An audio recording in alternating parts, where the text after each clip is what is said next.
Hello everyone. कैसे हैं आप सब लोग? आई होप आप लोग अच्छे से पढ़ाई भी कर रहे होंगे and you must be enjoying good health. आज हम जो टॉपिक स्टार्ट करने जा रहे हैं वो आरएस मेंस पेपर 4 इंग्लिश में काफी रिपीटेड क्वेश्चंस में आता है। ठीक है, तो हमने इस टॉपिक में जो कि डिटर्मिनर्स है, हमने पहले भी वीडियो बना दिया इसका। सो उस वीडियो में हमने आर्टिकल्स जो पहले हम डिस्कस कर चुके हैं, उसके अलावा हमने पोजेसिव्स, इंटेरोगेटिव्स या डिस्ट्रीब्यूटिव, डेमोन्स्ट्रेटिव, तो वो तीन चार तरह के जो डिटर्मिनर्स होते हैं उनकी कैटेगरी को डिस्कस किया। आज हम डिस्कस करने जा रहे हैं इनडेफिनिट डिटर्मिनर्स को। ठीक है, इनडेफिनिट जैसे कि ये वर्ड हमने आर्टिकल्स में भी सीखा था। इनडेफिनिट का मतलब होता है जो अनिश्चित हो। ठीक है, something which is not fixed. अनिश्चित भी हम इसको कह सकते हैं। अब क्या निश्चित नहीं होगा इसमें, क्या फिक्स नहीं है? ठीक है, तो इनडेफिनेट डिटर्मिनर्स वो डिटर्मिनर्स हैं जिनसे हमें प्रॉपर कुछ इंफॉर्मेशन नहीं मिलती है, कुछ निश्चित बात का पता नहीं चलता है। जैसे आपने देखा होगा, अगर मैं आपको कहती हूँ सम बॉयज और मैं आपको कहूँ 3 बॉयज, तो इस केस में आप देखते हैं, तो 3 बॉयज जब मैंने कहा तो ये निश्चित है, ये फिक्स्ड नंबर है, डेफिनेट है। ठीक है, तो ये निश्चित है। तो हमें पता चल रहा है कि कितने बॉयज हैं, टोटल कुल मिलाकर कितने हैं, तो 3 हैं, पता चल गया। लेकिन जब आप कहते हैं सम बॉयज, तो बॉयज तो हैं लेकिन कितने बॉयज हैं? सम। पर क्या यहाँ हमें डेफिनेट नंबर कुछ पता चला? नहीं। So definite number is not there. यहाँ पर definite number is not given. तो क्योंकि डेफिनेट नंबर नहीं गिवन है, तो ये क्या हो गया? ये इनडेफिनेट हो गया, इनडेफिनेट न्यूमरल हो गया। ठीक है, क्योंकि नंबर है ना न्यूमरल, तो अंक जहां पर बात की जाए, नंबर जहां पर होता है कोई स्पेसिफिक, तो उसको हम न्यूमरल कहते हैं। तो जब डेफिनेट नंबर नहीं गिवन है, तो वो क्या हो गया? इनडेफिनेट न्यूमरल हो गया। और न्यूमरल क्यों हुआ? क्योंकि ये काउंटेबल के साथ यूज होते हैं। जो न्यूमरल्स होते हैं, नंबर्स होते हैं, वो काउंटेबल्स के साथ यूज होते हैं। और क्योंकि बॉयज जो है, लड़के, ये गिने जा सकते हैं, तो बॉयज क्या है? काउंटेबल है, गिना जाने योग्य। ठीक है, तो एक ये बात है। दूसरा, अगर मैं कहूं सम राइस,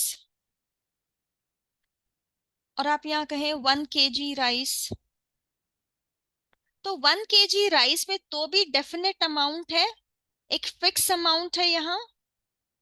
और देखो, राइस की हम नंबर की बात नहीं करेंगे, अमाउंट की बात करेंगे। अमाउंट मतलब उसकी मात्रा। ठीक है, कि कितनी है, तो अमाउंट की बात हो रही है।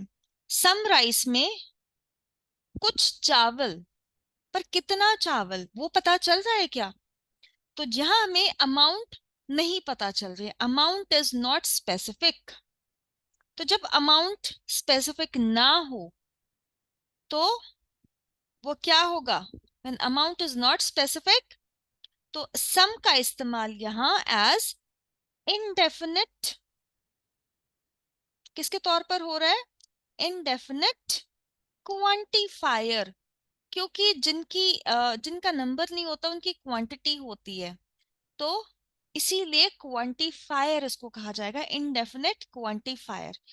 तो मैंने लास्ट क्लास में भी डिस्कस किया था कि जो इनडेफिनिट डिटर्मिनर्स हैं उसमें 2 कैटेगरीज आती हैं। वो क्या कैटेगरीज है? पहली है इनडेफिनिट न्यूमरल्स की। ठीक है, और दूसरी जो कैटेगरी होगी वो होगी इनडेफिनिट क्वांटिफायर्स की। और दोनों में ही अनिश्चित नंबर है और अनिश्चित क्या है? अमाउंट है।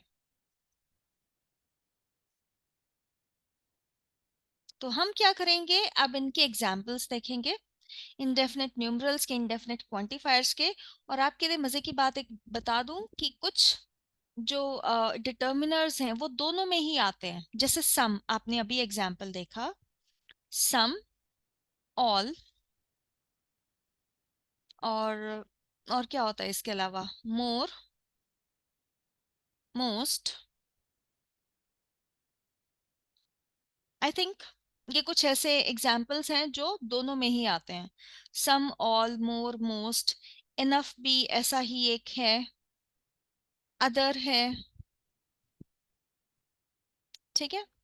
और बाकी जैसे जैसे हम करते जाएंगे आपको और पता चलता जाएगा। बट ये सम, ऑल, मोर, मोस्ट, इनफ, अदर, ये दोनों में ही, दोनों की कैटेगरी में ही आते हैं। तो इस बात का आप ध्यान रखें।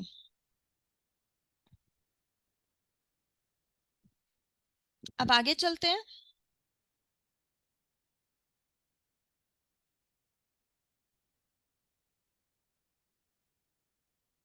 इनडेफिनेट न्यूमरल्स, तो पहले हम इसी को देखते हैं।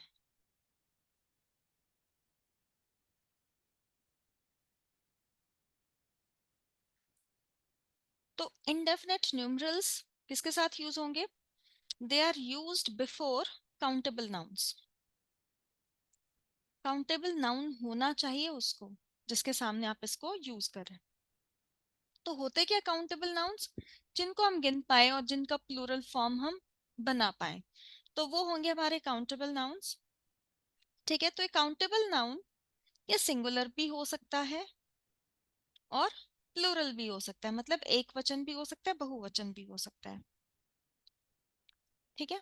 तो दोनों में से कुछ भी हो सकता है। तो हम शुरू करते हैं सबसे पहले, जैसे वन होता है। वन क्या है? वन भी काउंटेबल नाउन है। तो वन का इस्तेमाल एक चीज के लिए करेंगे, सिंगल चीज के लिए। तो इसको हम यूज करेंगे सिंगुलर नाउन के साथ। जैसे कि आई हैव वन कार, मेरे पास एक गाड़ी है। ठीक है। I have one car. तो ये जो वन है ये क्या है? खैर ये डेफिनेट में ही आएगा। अम, इसमें मैं आपको एक चीज समझा देती हूँ। न्यूमरल्स में सिर्फ इनडेफिनेट ही नहीं होते, डेफिनेट भी होते हैं। जैसे मैंने 1 2 3 4 5 6 कहा था, आपको पहले ही बताया था। तो इसमें क्या है, ये डेफिनेट चीज है, क्योंकि एक ही की बात हो रही है। जब एक ही की बात हो तो डेफिनेट हो जाती है, ऑफ कोर्स। ठीक है। लेकिन इनडेफिनेट कब होता है? जब हमें पता है कि वो प्लूरल है लेकिन कितना है वो हम नहीं जानते हैं। ठीक है। तो वो इनडेफिनेट हो जाता है। तो इस बात को आप क्लियरली ध्यान रखें।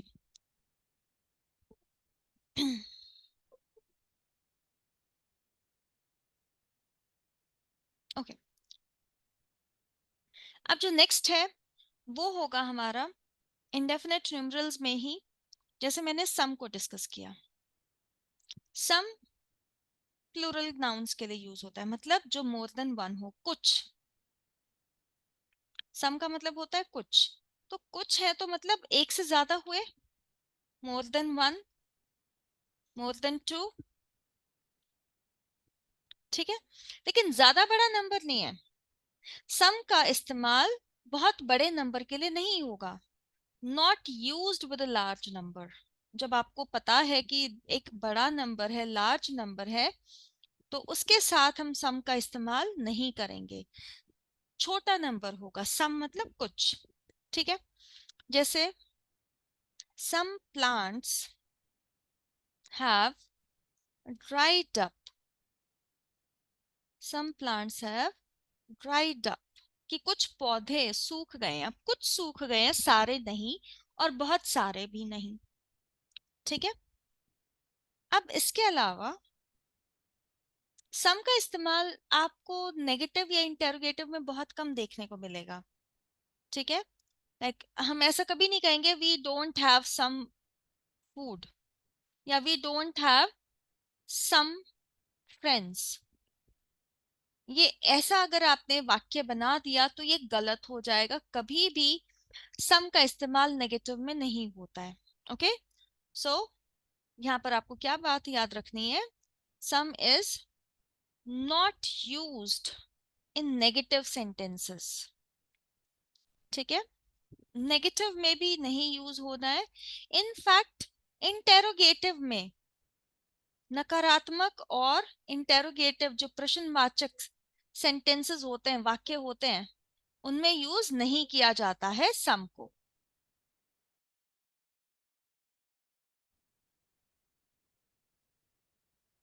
लेकिन एक इंटेरोगेटिव टाइप है जिसमें हम सम का इस्तेमाल कर सकते हैं, उसका इंटेरोगेटिव फॉर्मेशन होता है। वो क्या होता है?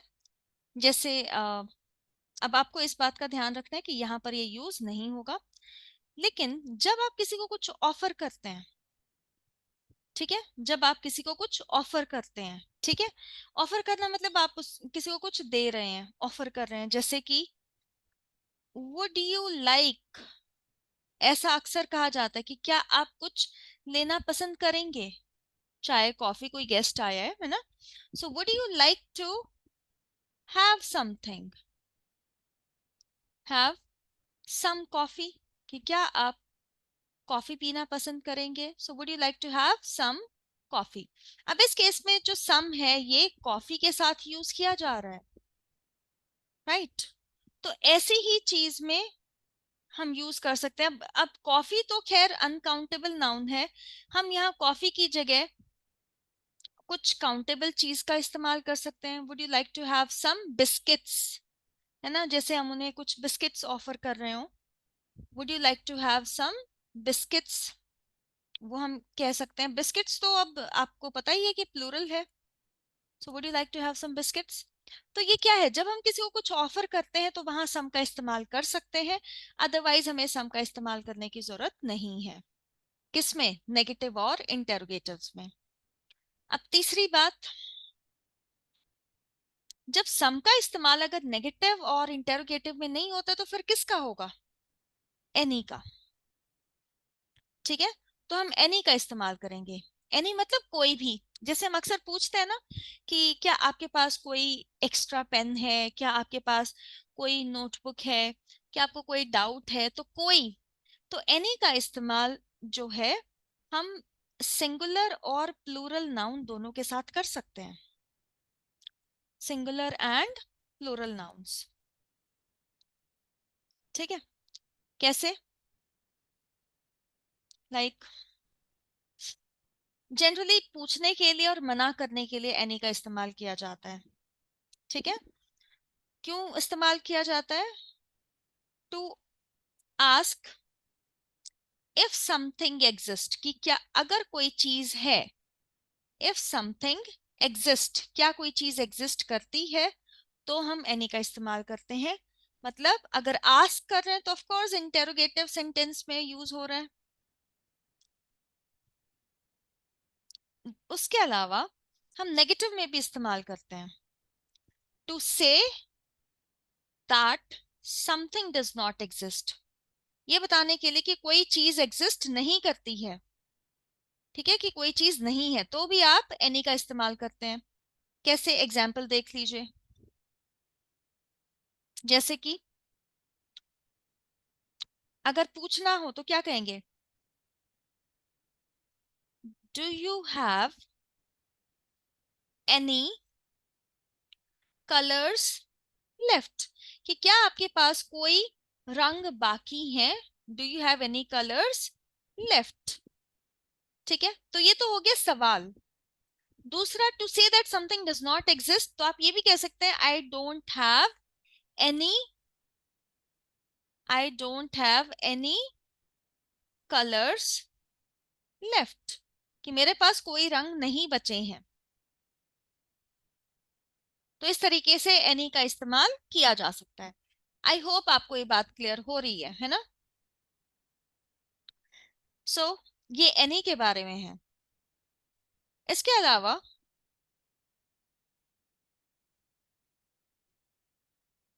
ऑल का इस्तेमाल होता है। ऑल मतलब सब कुछ इंक्लूड है उसमें, okay, everything is included,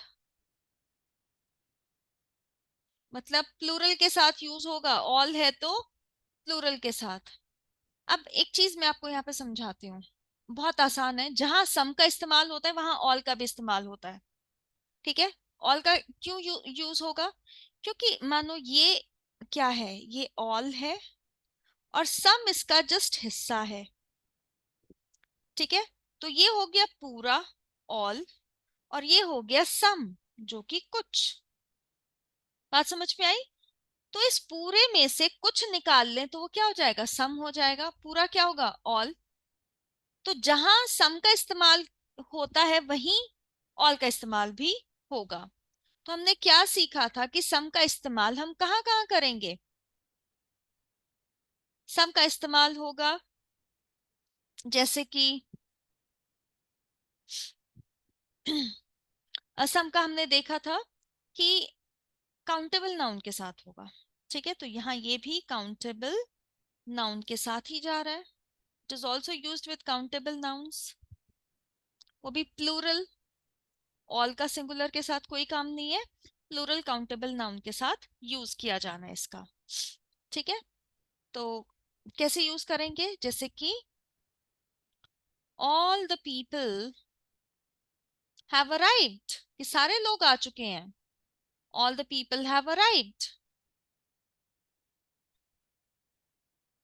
all my friends are happy, मेरे सारे दोस्त खुश हैं। तो फ्रेंड्स हैं, पीपल है, ये सारे क्या हैं, प्लूरल ही है ना। तो आपको इस बात का ध्यान रखना है कि ऑल सम की तरह यूज होगा। Right, so that is how we use it. इसके अलावा हमें और क्या देखना है?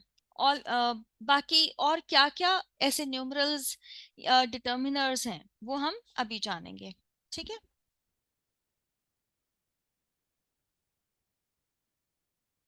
इसके अलावा हम यूज करते हैं जैसे अनदर। अब अनदर भी क्या होता है, एक और,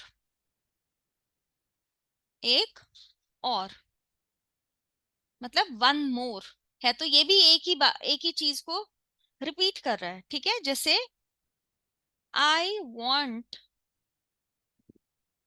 वन मोर मार्कर।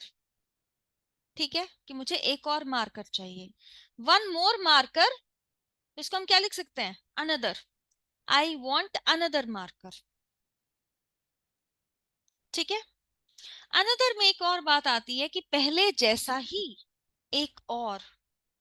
इसमें क्या बात आती है, पहले जैसा ही एक और। ठीक है, वो अनदर होता है। जैसे कि आई बॉट अनदर ड्रेस, कि मैंने एक और ड्रेस खरीदी। ठीक है, या दे ओपन्ड अनदर शॉप, उन्होंने एक और दुकान खोली।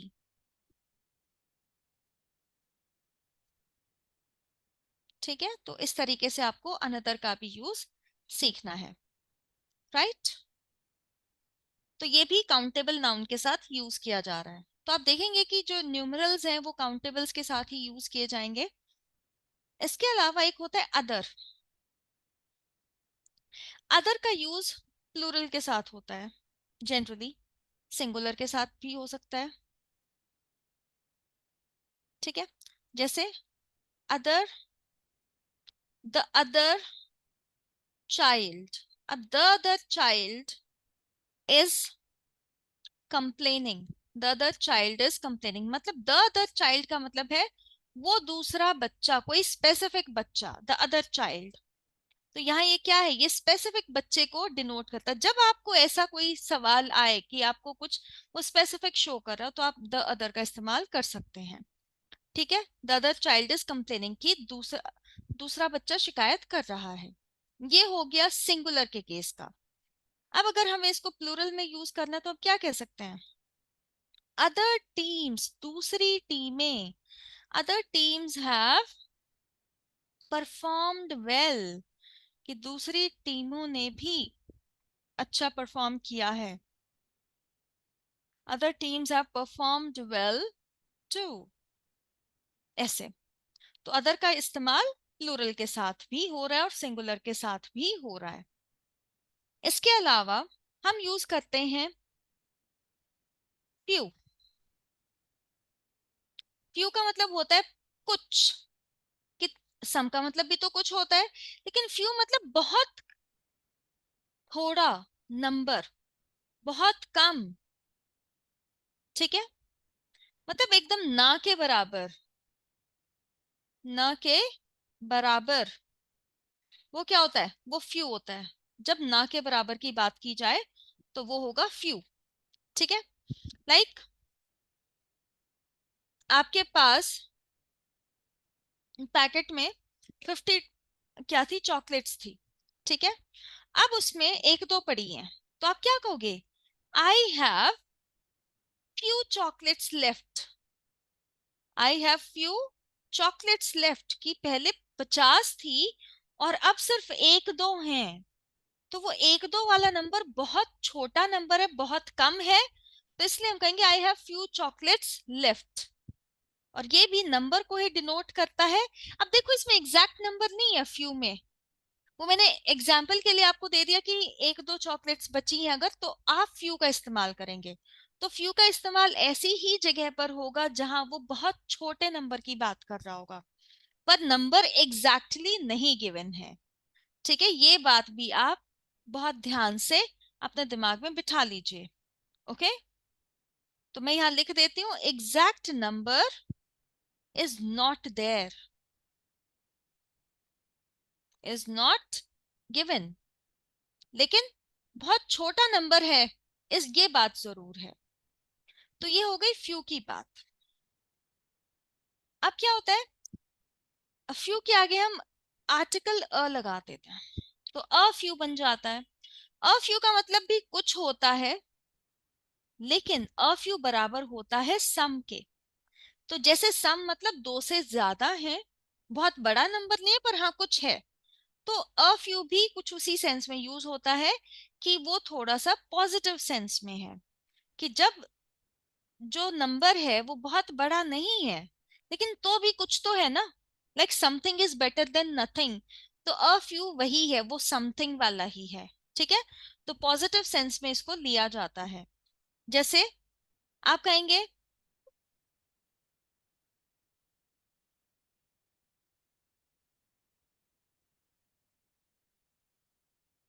एक minute, I have a few chocolates. अब मानो उसमें कोई 10 चॉकलेट्स बची हैं या 7-8 चॉकलेट्स बची हैं, तो जब ऐसा हो तो मतलब 50 में से बहुत बड़ा नंबर नहीं बचा है। ठीक है, कितना नंबर बचा है खाली? थोड़ा बहुत। सो आप कह सकते हैं, I I have a few chocolates left. A few का मतलब होगा कि वो फ्यू से बड़ा है। ठीक है, वो फ्यू से बड़ा है। तो यहां मैं आपको एक बात बहुत ध्यान से बता देना चाहती हूँ, कि फ्यू जो है इज स्मॉलर, वो छोटा है अ फ्यू से। और अ फ्यू बराबर है किसके? सम के। इतना आप कह सकते हैं, दोनों का अंदाजा एक जैसा ही होता है। ठीक है, अब एक और चीज आती है, द फ्यू। और ये आपके एग्जाम पॉइंट ऑफ व्यू से बहुत ज्यादा जरूरी है आपको पता होना।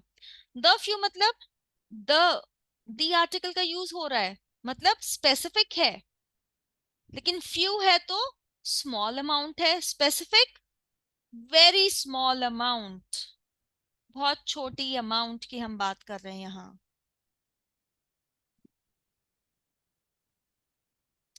Specifically very small amount. Example, अब मानो किसी को बहुत लाइलाज बीमारी हो गई है। ठीक है, और डॉक्टर ने जवाब दे दिया कि अब आपके पास कुछ ही दिन बाकी हैं। अब वो जो इंसान है उसको पता चल गया है कि हाँ उसका देहांत होने वाला है, क्योंकि वो बीमारी से नहीं बच पाएंगे। तो अब उनके पास मानो 10-15 दिन बचे हैं। 10-15 दिन वैसे देखने में काफी है, बट जब किसी की लाइफ एंड होने वाली होती है तो वो बहुत छोटा नंबर है। ठीक है, हम सालों साल जीना चाहते हैं, लेकिन अगर अचानक से हमें बोल दिया जाए कि आपके पास तो सिर्फ एक महीना बाकी है, आपके पास तो सिर्फ 10-15 दिन बाकी हैं, तो नंबर बहुत छोटा होता है उन सालों के कंपैरिजन में। ठीक है, तो इसीलिए अब उस इंसान ने डिसाइड किया कि मेरे पास जो बचे खुचे दिन हैं वो मैं शांति में गुजारना चाहता हूँ। ठीक है, तो ये वाली बात अगर उसने कही तो हम क्या कह सकते हैं, वो उसको इंग्लिश में कैसे कहेगा? वो कहेंगे आई वॉन्ट टू स्पेंड, मैं बिताना चाहता हूँ क्या, द फ्यू डेज लेफ्ट, वो थोड़े से बचे हुए दिन, the few days left in peace, कि मैं शांति में गुजारना चाहता हूं उन थोड़े दिनों को जो मेरे पास बचे हैं। तो द फ्यू का मतलब very small amount which is specific. ठीक है, वो थोड़ा सा नंबर, अमाउंट नहीं कहेंगे हम यहाँ, नंबर कहेंगे। अमाउंट जो है वो आता है क्वांटिफायर्स में, तो यहाँ हमारे पास नंबर है। The specific very small number, की जो उसके पास बचे कुछ दिन है वो कहाँ बिताना चाहते हैं, पीस में, शांति में। ठीक है, तो द फ्यू डेज का मतलब वो बचे हुए दिन, वो थोड़े से दिन। ठीक है, एक और एग्जांपल ले लीजिए कि आज आपकी कोई त्योहार है और जो क्लास है उसमें सिर्फ दो चार बच्चे आए। ठीक है, तो आप क्या करेंगे, जब वो थोड़े से बच्चे आए हैं, मानो थोड़ी देर में जब उन्होंने देखा कि कोई भी नहीं आ रहा है तो हम भी छुट्टी कर लेते हैं, तो आप इसी बात को कैसे बताएंगे? और वो चले जाते हैं तो आप कहेंगे द फ्यू स्टूडेंट्स, वो थोड़े से स्टूडेंट्स, वो थोड़े से छात्र, the few students who came for the class, वो थोड़े से बच्चे जो क्लास के लिए आए थे, लेफ्ट। ठीक है, the few students who came for the class left, तो इस केस में क्या हुआ, वो थोड़े से बच्चे, वो थोड़े से छात्र। ठीक है, कि पहले ही नंबर कम था और वो सारे के सारे चले गए, मतलब दी का इस्तेमाल, द फ्यू का इस्तेमाल आप करते हैं for the entire available number, for the entire, सारा का सारा जितना भी है थोड़ा बहुत, for the entire available number,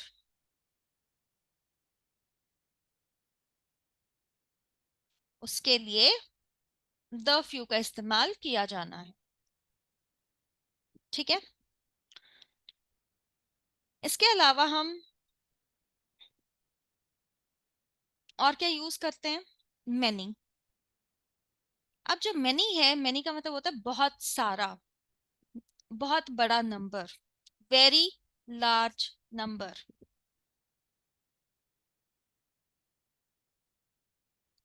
ठीक है, मैनी का इस्तेमाल होता है किसके लिए, to show a very large number.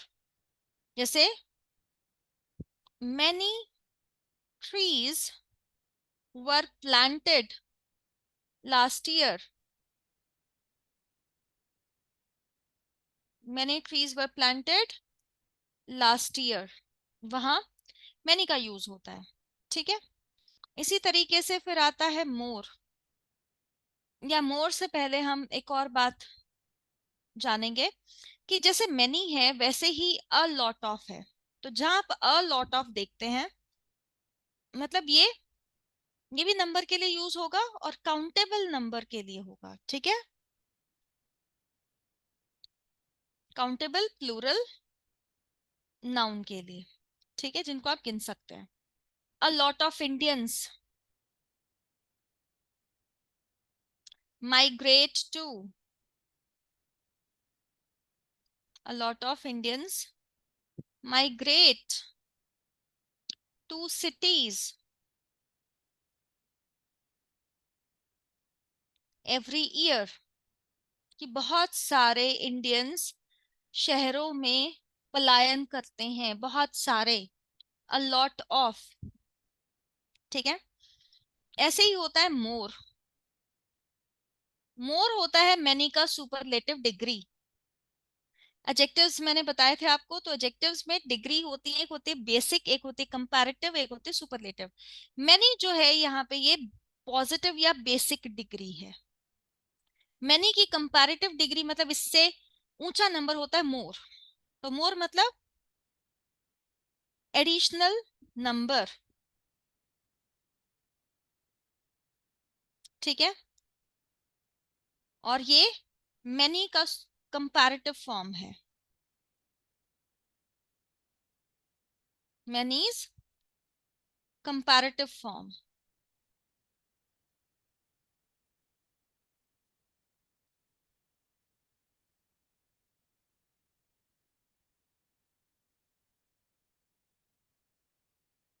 ठीक है, तो मैनी का कंपैरेटिव फॉर्म है, जैसे कि देयर आर, और एक कंपैरिजन के लिए यूज किया जाएगा, there are more students in this class, कि इस कक्षा में ज्यादा बच्चे हैं, मतलब दूसरी कक्षा से। So there are more students in this class. अगर इसी बात को मैनी के साथ लिखेंगे तो कहेंगे there are many students in this class, कि इस क्लास में बहुत सारे बच्चे हैं। लेकिन आप दूसरी क्लास में जाएं तो आप कहेंगे there are more students in this class, मतलब उस मैनी से भी ज्यादा है। अब आता है मोस्ट। मोस्ट जो है वो सुपरलेटिव डिग्री है, मतलब अधिकांश, इसका मतलब होता है अधिकांश के सेंस में। तो ये क्या है, सुपरलेटिव डिग्री किसकी, मैनी की। तो हम कहेंगे मोस्ट ऑफ द स्टूडेंट्स, एक minute, most of the students have left, कि अधिकांश बच्चे, अधिकांश छात्र जा चुके हैं, हैव लेफ्ट हम कहेंगे। ठीक है, मोस्ट ऑफ द मतलब अधिकांश, ऐसा नहीं कि सारे के सारे, बट हमने कहा मोस्ट, अधिकांश। ठीक है, मैं लिख देती हूँ आपके लिए।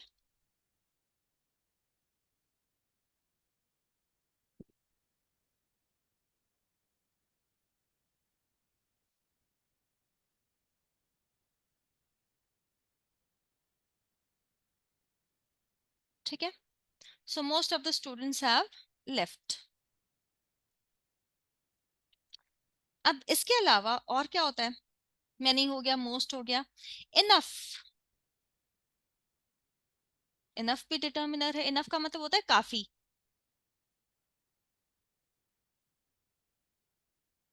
काफी मतलब like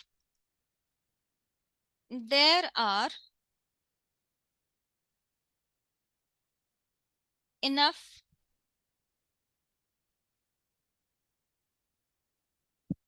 there are enough toys in the room. Enough मतलब काफी, जितना जरूरी है उतना या उससे ज्यादा। तो ये हो गया इनफ का यूज। अब होता है सेवरल। सेवरल का मतलब देखो ये बहुत ही सही है आपको बताने के लिए, कि ये सम से तो ज्यादा है, मोर देन सम। जो सेवरल है ये सम से और अ फ्यू से ज्यादा है, लेकिन लेस देन मैनी, मैनी से कम है, कि बहुत बड़ा नंबर भी नहीं और बहुत छोटा नंबर भी नहीं है, बीच का है। Like there are several participants today, there are several participants,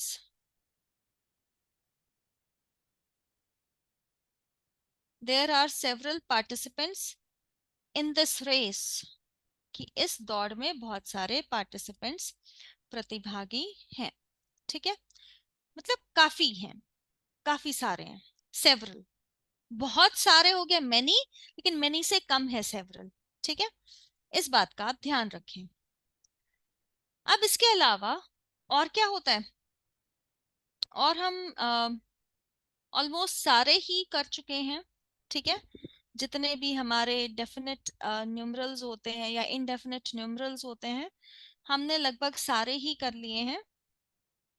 हाँ, एक होता है नो, नो वन या नन। तो नन का जनरली सिंगुलर काउंटेबल नाउन के साथ इस्तेमाल होता है,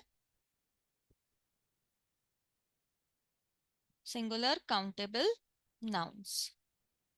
ठीक है, तो इसका हम कैसे यूज करेंगे? Like none of them, none of them was there, कि उनमें से कोई भी नहीं था। अब नन मतलब कोई भी नहीं होना, तो इसलिए इसके साथ सिंगुलर वर्ब आएगी। ठीक है, तो आपको इस तरीके से ध्यान रखना है। और हाँ, एक और बात का आप ध्यान रखें, ये देखो, ये जो आर यहाँ पर इस्तेमाल हुआ है, ठीक है, क्या यूज हुआ है? आर। और यहाँ पर भी आर का इस्तेमाल हुआ है, लेकिन क्या ये आर देयर के लिए होता है? नहीं। ये आर क्यों यूज हुआ? क्योंकि यहाँ पर है इनफ टॉयज। और ये आर इसलिए क्योंकि यहाँ पर है सेवरल पार्टिसिपेंट्स। इनकी वजह से ये वर्ब यहाँ इस्तेमाल हुई है, जैसे कि नन के साथ वॉज का इस्तेमाल किया गया है। तो ये हमारे होते हैं अब इंडेफिनिट और डेफिनिट न्यूमरल्स कंप्लीट। अब ये काफी लंबा वीडियो हो गया है, तो मुझे लगता है कि हम जो इंडेफिनिट क्वांटिफायर्स हैं वो हम कल खत्म करेंगे। ठीक है, अभी के लिए मुझे लगता है कि आप इन्हीं को प्रैक्टिस कीजिए, इन्हीं को समझिए, और नेक्स्ट वीडियो में हम इनडेफिनिट क्वांटिफायर्स करेंगे और उसके बाद हम प्रीपोजिशंस करेंगे। सो आई होप ये टॉपिक आपको क्लियर हो गया होगा। So keep learning, keep revising, keep moving towards your goal. आगे बढ़ते रहिए। ठीक है, all the very best. Thank you so much. Take care. Good bye.